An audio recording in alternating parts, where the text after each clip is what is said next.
Comencemos por la decisión de Interpol. Es que ¿cómo olvidar que mientras la Corte Suprema de Justicia pues desestimaba con ese argumento las pruebas recogidas en la operación militar que dio de baja Raúl Reyes, argumentando nuevamente por haberse roto la cadena de custodia, la Interpol decía lo contrario. La Interpol decía que la cadena de custodia no se había roto.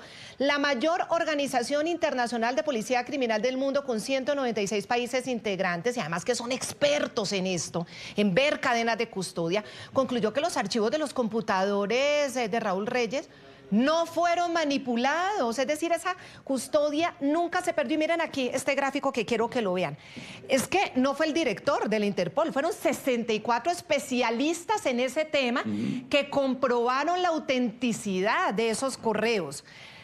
Revisaron 38.000 archivos, 452 hojas de cálculo, 210.000 imágenes, 10.537 archivos multimedia y 610 gigabytes. Fue un estudio serio, profundo, que contradecía lo que la Corte Suprema argumentaba en su momento. No sabremos realmente, tocará hacer la investigación y seguir averiguando, porque la Corte en su momento decidió tomar esa decisión. Ya es pasado, ya sucedió. Aquí viene la noticia. Vamos a ver lo que dijo en ese momento el secretario general de Interpol, aquí mismo en Colombia, Robert Kenneth Noble.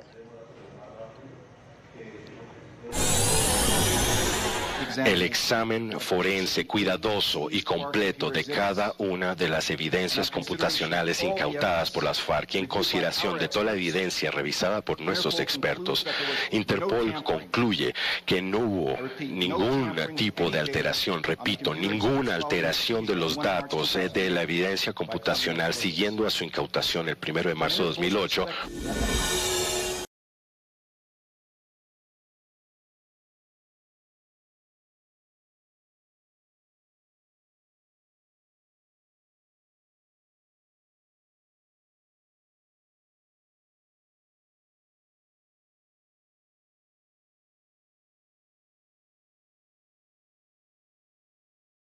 En estos términos, alias Ingrid le escribió a un destinatario que no estaba especificado, pero que sí estaba en los computadores de Raúl Reyes, el día 18 de febrero de 2008. Miren ustedes la parte. Por medio del compañero Iván Cepeda, estoy coordinando la unidad de las marchas que se harán en todos los países el próximo 6 de marzo. Por favor, mándenme datos de todo lo que se hará en nuestros lugares para poder mantenerlo informado. Resulta imprescindible que todo sea unificado para dar un golpe de efecto mucho mayor. Ya respondieron los compañeros de Ecuador. Ahora espero forma de contactar a Iván con los C de Agencia de los Pueblos en pie y la marcha que se organizarán en Ecuador.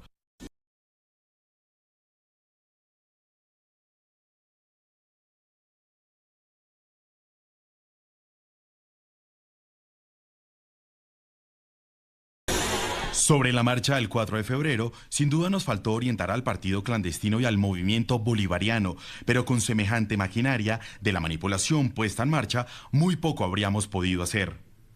Deberíamos intentar hacer algo ahora con la marcha que promueve la organización de Iván Cepeda, buscando influir con consignas centrales contra el terrorismo de Estado, la narcoparapolítica, por el canje humanitario y la paz. Pudiéramos orientar, sacar banderas blancas y de Colombia. No será fácil esa marcha que cuenta con la oposición férrea de la maquinaria fascista. Claro, yo le decía maquinaria fascista a quienes pedían la liberación de los secuestrados sin contraparte.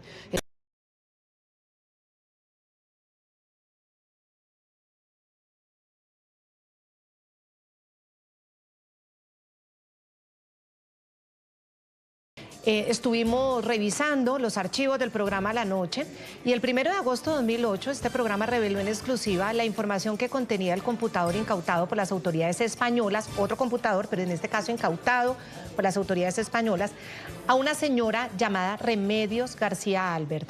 Esta mujer aparecía referenciada por Raúl Reyes, en los computadores de Raúl Reyes, como alias Irene Soraya o la médica en 113 correos. Entonces se compararon los dos computadores y convergían, es decir, coincidían.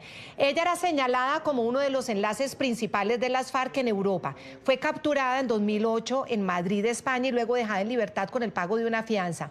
Y en ese momento las autoridades colombianas identificaron un correo dirigido a alguien de nombre Sara, en el que sale a relucir el nombre de Iván Cepeda como invitado a unos eventos en España apoyados presuntamente por alias Irene. Ay, estuvimos desempolvando este programa a la noche. Miren ustedes. Esta es la foto de Remedios García Albert, conocida también según las autoridades como alias Irene, Soraya y la médica. Una de las pruebas que tienen las autoridades para asegurar que se trata de la misma persona es uno de los correos del computador de Reyes, conocido por la noche de RCN, dirigido a alguien de nombre Sara. Cuando tengas oportunidad le transmites a Juan que el muchacho Héctor López, no sé si ese es su verdadero nombre, por el que yo os había preguntado anteriormente, resultó bien. Organizó unas actividades buenas en un pueblo importante de la provincia de Alicante, con el apoyo del ayuntamiento, y las organizaciones de inmigrantes invitaron a Iván Cepeda, a quien trajeron desde nuestro país, y yo llevé a Alberto Pinzón. También nos acompañó Erika Antequera, hija de José Antequera. Las actividades no solo eran sobre Colombia, sino más cosas, pero creo que lo que resultó más completo fue Colombia. Tanto Iván como Alberto hicieron excelentes intervenciones. Y más adelante Remedios asegura: me cambio el nombre de Soraya por Irene, de ahora en adelante, ¿de acuerdo? Quienes la investigan en Colombia y en España aseguran que se constituye en la principal articuladora del componente de estructura y acción criminal de las FARC en Europa. Melquisedec, no sabemos si Iván Cepeda realmente fue invitado, si fue a esto, pero nuevamente es mencionado en dos correos diferentes o en documentos diferentes. Por un lado en el computador de Raúl Reyes y por otro lado en el computador de alias Irene, considerada por las autoridades del momento ahí en España como el enlace internacional de las FARC allá, en ese país. Pues recuerde usted, Claudia, que hay un señor que se llama Enrique Santiago, abogado español. Fue el gran asesor jurídico de las FARC en el Acuerdo de La Habana. Entre otras, a ese sí se le puede llamar el arquitecto de la Justicia Especial para la Paz, de la Jurisdicción Especial para la Paz, de la JEP. Fue uno de los grandes creadores de ese muy enrevesado, confuso y propulsor de la impunidad sistema que está operando en Colombia y que hasta ahora no ha producido más que decisiones simbólicas. Pues Enrique Santiago fue el anfitrión de Iván Cepeda hace unas semanas, cuando Cepeda se desplazó a España y estuvo en algunas reuniones. Otras fuentes me informan que además de las reuniones políticas también tenía unas consultas médicas por algunas afecciones que tiene el señor Cepeda. Pero el gran anfitrión, el hombre que estuvo todo el tiempo pendiente de Iván Cepeda, fue Enrique Santiago.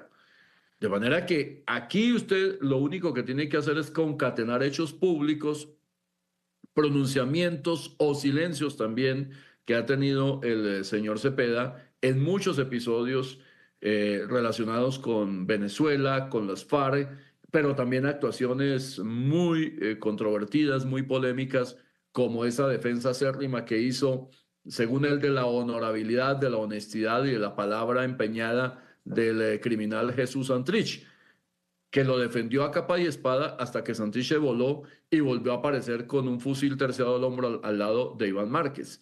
La relación de Cepeda tiene todos los elementos de esa, insisto, complicidad política con las FARC, con el régimen venezolano, y por supuesto, pues el señor Cepeda, seguramente, yo dudo mucho que vaya a contestar alguna vez esto. Yo dudo mucho que vaya a poner la cara como no lo está poniendo en esta campaña. No atiende entrevistas, lee discursos bastante soporíferos en sus reuniones, no tiene unos pronunciamientos claros frente a hechos de la vida pública nacional. Además, nunca se pronunció ni se ha pronunciado acerca de las víctimas de las FARC. Él dice que ha luchado por las víctimas toda la vida, pero solo por las víctimas de uno de los bandos o de algunos de los bandos y no por las víctimas de las FARC. Nunca se ha pronunciado.